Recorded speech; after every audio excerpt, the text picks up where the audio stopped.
मथुरा की एक कैद में माता देवकी के गर्भ से जन्मे कृष्ण ने अपने आचरण से मानव जाति के सामने कई ऐसे उदाहरण रखे जो जीने की राह दिखाते हैं।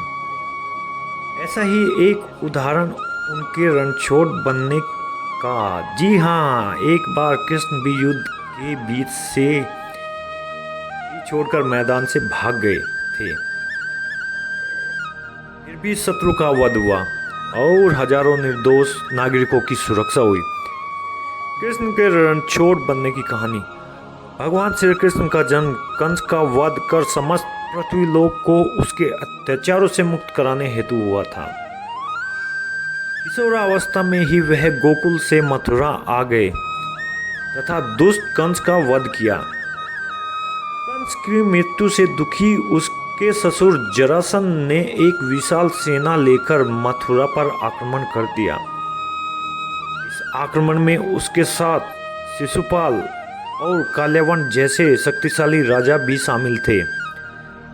जल्दी ही सेना मथुरा जा पहुंची और मथुरा की राजसभा में कृष्ण तथा बलराम को सेना सौंपने का संदेश भेजा गया।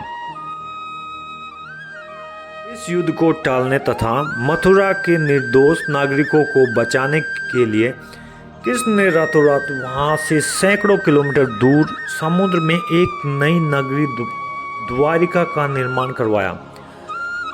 अपनी माया से उन्होंने समस्त नागरिकों, उनके पशुओं तथा संपत्ति को नींद में ही नगरी में पहुंचा दिया।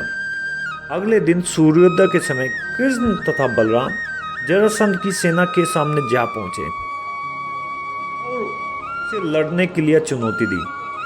जैसे ही जरासंध और दूसरे राजाओं ने कृष्ण को मारने के लिए शस्त्र उठाए, दोनों भाई भागने लगे। उन भाइयों के पीछे जरासंध तथा काल्यावन जैसे राजा भी भागने लगे। कुछ ही देर में दोनों भाई बहुत आगे निकल गए और उनके पीछे मात्र काल्यावन रह गया। उसे देवताओं ने वरदान दिया था कि उसकी हत्या किसी अस्त्र या शस्त्र से नहीं होगी। ऐसे में वह निर्भीक था और लगातार कृष्ण का पीछा करते करते एक गुफा में जा पहुंचा। गुफा में राजा मुचुकुंद सो रहे थे, जिन्हें इंद्रदेव ने वरदान दिया था कि कोई भी उन्हें उठाएगा वह उनके देखते ही जलकर भस्म हो जाएगा।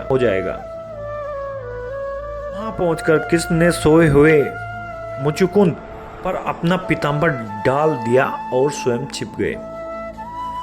काल्यावन भी वहां जा पहुंचा और सोए हुए राजा मुचुकुंद पर पीताम्बर देख उन्हें ही कृष्ण समझ बैठा। उसने मुचुकुंद को उठाने के लिए लात मारी, जिसके कारण उनकी निद्रा खुल गई और देखते ही काल्यावन वही जलकर भस्म हो गया। तत्पश्चात कृष्ण ने राजा मुचुकुंद को अपने चतुर्भुज स्वरूप में दर्शन दिए और उन्हें मोक्ष पाने का वरदान दिया। वही दूसरी ओर जरासंध और बाकी राजा पूरी तरह से खाली मथुरा देख वापस लौट गए। युद्ध से भागकर कृष्ण ने रखा देवताओं के वरदान का मान।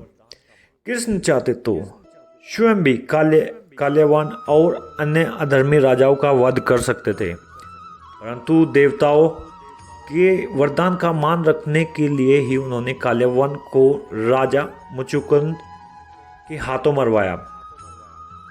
इसी तरह बाद में जरासंध का वध पांडु पुत्र भीम के हाथों करवा कर भूधरा का भार कम किया। इस तरह कृष्ण ने दिया दुनिया को उदाहरण। इस कहानी के बाद कृष्ण के नाम के साथ हमेशा के लिए रणछोड़ जोड़ दिया। कृष्ण की इस कहानी से सीख मिलती है कि अन्य आवश्यक ताकत का प्रदर्शन नहीं कर बुद्धिबल से काम लेना चाहिए। इस तरह हम अपनी शक्ति को खर्च करने से रोक सकते हैं और बड़े बड़े संकट का सामना कर सकते हैं। धन्यवाद।